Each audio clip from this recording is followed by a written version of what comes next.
Hello there, it's Reverend Nhien. Happy St. Patrick's Day. I'm wearing green for the occasion, not just because it's St. Patrick's Day, but I would like to talk to you today about the Gaelic term Anam Cara, which means soul friend, and how this might relate to our topic of wisdom. So we are in the midst of a 52-week Sunday Talk series based on this book by Oren Sofer, Your Heart Was Made for This. Last week we explored the topic of wisdom, nature wonders, and the Enneagram.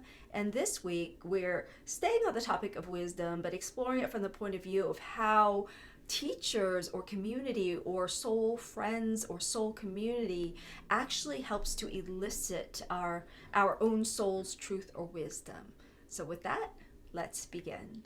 Okay, I want to open with a quote from one of my favorite books of all time, Anam Cara, by the poet, philosopher, writer John O'Donohue. He writes, "The Anam Cara in the Celtic tradition, there's a beautiful understanding of love and friendship.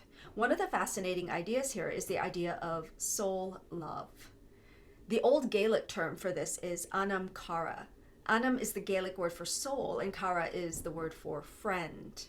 So Anam Cara in the Celtic world was the soul friend. In the early Celtic church, a person who acted as a teacher, companion, or spiritual guide was called an Anam Cara. It originally referred to someone to whom you confessed, revealing the hidden intimacies of your life." Woo, right? So with the Anam Cara, you could share your innermost self, your mind, and your heart. This friendship was an act of recognition and belonging. And when you had an Anam Cara, your friendship cut across all convention, morality, and category. You were joined in an ancient and eternal way with the friend of your soul. I just want to stop right here. I think when we do too much Enneagram work, many of us start to overly focus on the psychology of our development. And there was something about this notion of soul friend that, like, for me, just takes me back to an opening to a sense of grace and mystery, and as this writing says, an invitation to go beyond convention. I'd say definitely an invitation to break open from what our respective egoic fixations thinks is okay or not okay. This notion of even going beyond morality, as we've previously defined it, right? That all of these notions, convention, morality, have to do with our worldly concepts that are based on our current understanding. And there's something about the life of the soul that cracks all of that open that I really want to invite you to consider. And maybe even as you're listening, you're aware, you're being reminded, or you're having a present experience in your life of an Anam Cara. Or similarly, I would say there's another term, Anam Carches, and I'm positive I'm pronouncing that poorly, but it essentially is like soul friend, but soul community is the term. So maybe you already resonate with this as having this experience either now or at some point in your life where someone or a community came into your life in a way that just sort of jostled everything that you thought you knew. But there's this odd sense within the Anam Cara of being a place that feels like home. I know that for some of us, when we first found the Unity Church, as a Unity minister, that was the experience described by a lot of my fellow ministers, which is coming to Unity felt like coming home. And finding an Anam Cara in this world is like that as well. So oddly enough, there's this experience both of comfort and deep, profound acceptance, as well as an experience of, oh no, that my world's going to be blown up. I don't know what's going to happen, because there's a catalytic effect that this person or community has in your life. And I think there's, the ego's going, oh no, and the soul's going, yes, this, and I need this, and I alone was not going this way, right? That oftentimes this moment in our life happens when the soul needs a little extra oomph or support. And so with that, I want to kind of move into some discussion about the Enneagram now and how I see this playing out. You can think of wisdom, which is the topic for this week, as needing to be three-centered, right? That if you think about it, the Enneagram teaches that we have three centers of intelligence, and there are some ideas around spiritual awakening that we're not awake or fully conscious unless they're all online. And so consider that your repressed center is not like habitually online, and in that, not like there's a wholeness that can be missing in the life of the soul. So I invite you to consider for the assertive types on the Enneagram, which are 3, 7, and 8, that what happens is that being heart repressed types, there's a need to bring the heart online. And it can also be scary when there are people in your life who really trigger your heart.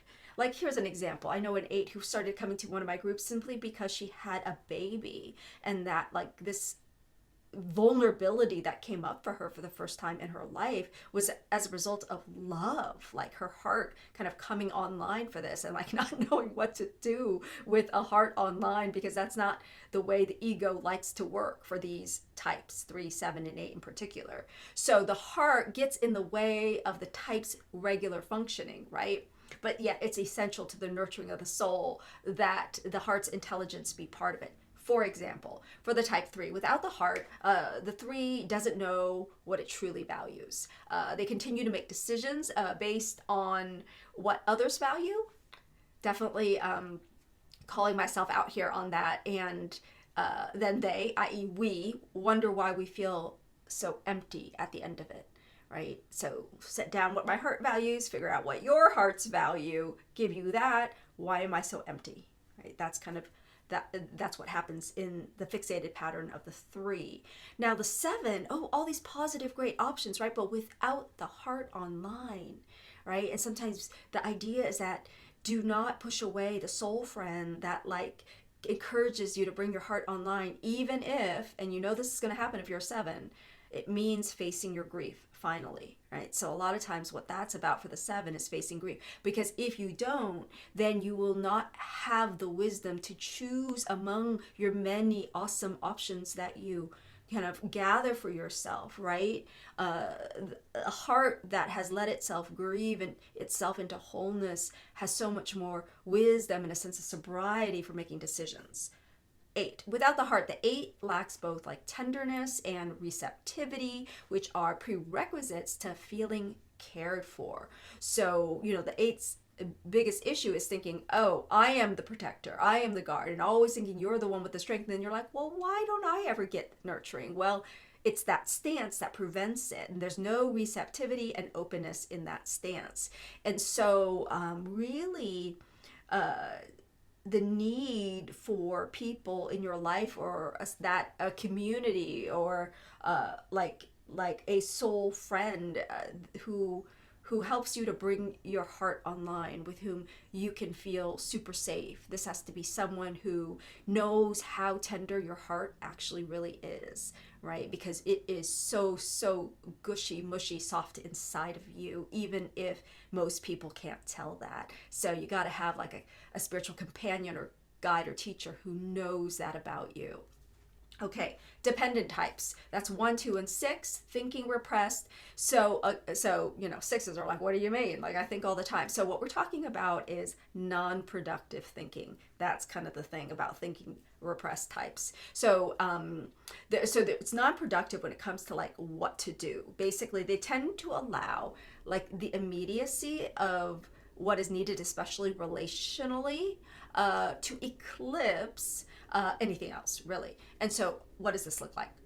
So basically, they can't plan ahead because everything seems to depend on the urgency or immediacy of the day, and especially like what their significant people are going to do, right? So it's almost like you can't plan because you're overly dependent on what others like agendas are or their whims even. With ones, without productive thinking, ones betray their own souls by relying on like a gut-based urgency around what needs correcting, and then becoming laying claim to a sense of over-responsibility within that. So you think about like, if you're willing to relinquish that, and if you can feel that there's something you're called to do that is beyond just fixing, correcting, right? The ones have a desperate need for a soul community or soul companion who witnesses your beauty, your wholeness and your beauty, your perfection. So without productive thinking, twos betray their souls based on a relational urgency related to the needs of their significant somebodies, right? It's sort of like everything gets postponed until like these people get what they need, but this never actually happens because needs continue all the time, right? So without productive thinking, they get trapped in a cycle. And so even if you're not in the middle of helping someone, you are thinking about what others are needing. And so it's like your thinking is trapped in that loop. So you need people who will intercept it. So someone who will always ask you what you really want and what you really need, to remind you that it is so valuable and precious, the needs of your own heart and soul, right? And so for the sixes, so the paradox, right, is that in your faithfulness, quote, faithfulness, I'd call it duty to people, because of your fear that like without these relationships, you would be, you wouldn't have the security that you want, right? That whether it's relationships born of shared belief systems or a partner or a group or community, that there's a part of you that knows that somehow your faithfulness to them or it requires a faithlessness and betrayal of your own soul's truth. And a spiritual friend, a soul friend, will even relinquish what they expected of you, right?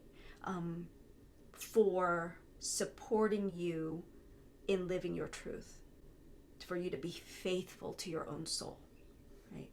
So the withdrawn types, they are 4, 5, and 9, and they are doing repressed, gut center repressed. And so what needs to happen is there's a need to intercept the sort of fantasizing of the inner world. It's almost like it happens, there's so much that happens in the inner world, not so much happening in the outer world. Sometimes even withdrawn types think that they showed up more than they did in the outer world.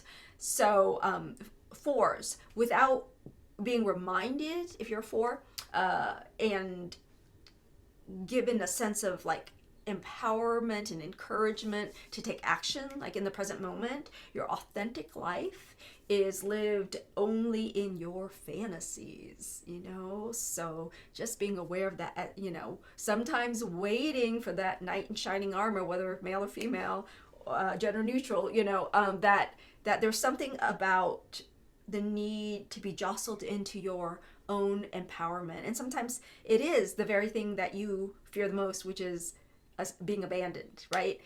So additionally, for 5s, without being reminded that they have gifts and capacity to take action in the present moment, 5s will move away from what triggers their personal shortcomings by finding security within their minds and their resources. And so that need for someone to really affirm that you have gifts to give to the world, and that gift also includes your own heart, because you can come across, just like 8s can come across as like not having so much heart. When people can see that in you, it really helps you to have your heart come online even with your actions. So this is really about like soul friends, soul companions that help this part of you, the fullness of you, to come online and show up in the world.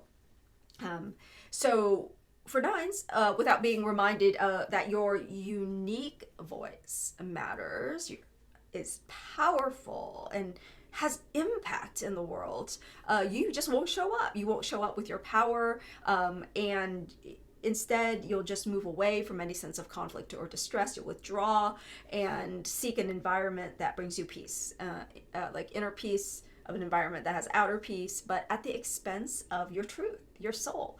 And so really having encouragement to speak your truth, and even when it's conflictual, that those people, like when you're ready, it's also a little bit of that too. So it's not like, we're talking about the soul. It's not like, okay, now we're going to go and we're going to construct or manufacture a situation like that. It's more of like, I think for each of the numbers, each person to really hold, do I have a nudge, just based on what you heard today, that my soul is calling me forward in that way? If I affirm it, then maybe I also ready myself for a deepening in a current soul-based relationship, the reemergence of a soul friend that was long lost.